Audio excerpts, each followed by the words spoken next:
नमस्कार. आजचा विषय गर्दीचा आवाज ऐकू नका. कधी कधी तुमचं स्वप्न अपयशामुळे मरत नाही, लोकांच्या आवाजामुळे मरतं. एक प्रसिद्ध कथा आहे. जंगलातून काही बेडूक एक चांगल्या जागेच्या शोधात जात होते. अचानक काही बेडूक एक खोल खड्ड्यात पडले. ते बाहेर येण्यासाठी उड्या मारू लागले.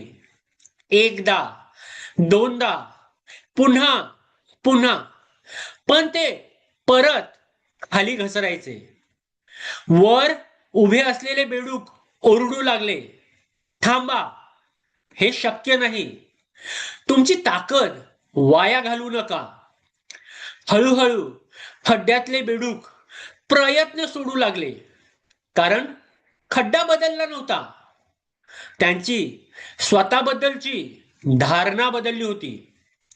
पण एक बेडूक मात्र उड्या मारत राहिला, जोरात, पुन्हा आणि पुन्हा.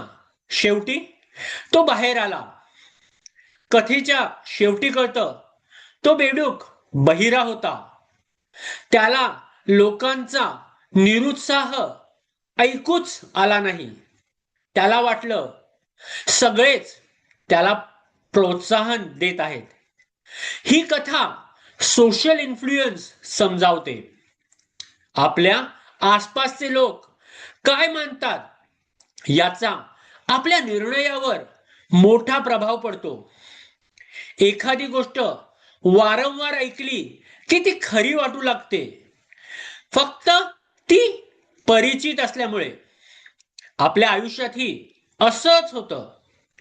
तुझ्याकडून हे होणार नाही, हा व्यवसाय खूप कठीण आहे, तुझं वय आता निघून गेलं.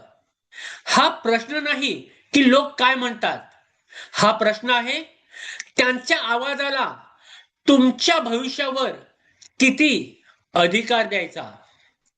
म्हणून पुढच्या वेळी कोणी म्हणालं हे शक्य नाही, फक्त एकदा स्वतःला सांगा, तुझी मर्यादा माझी मर्यादा नाही.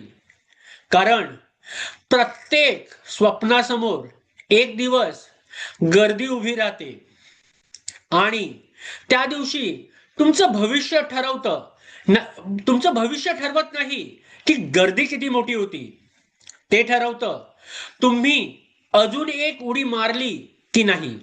धन्यवाद.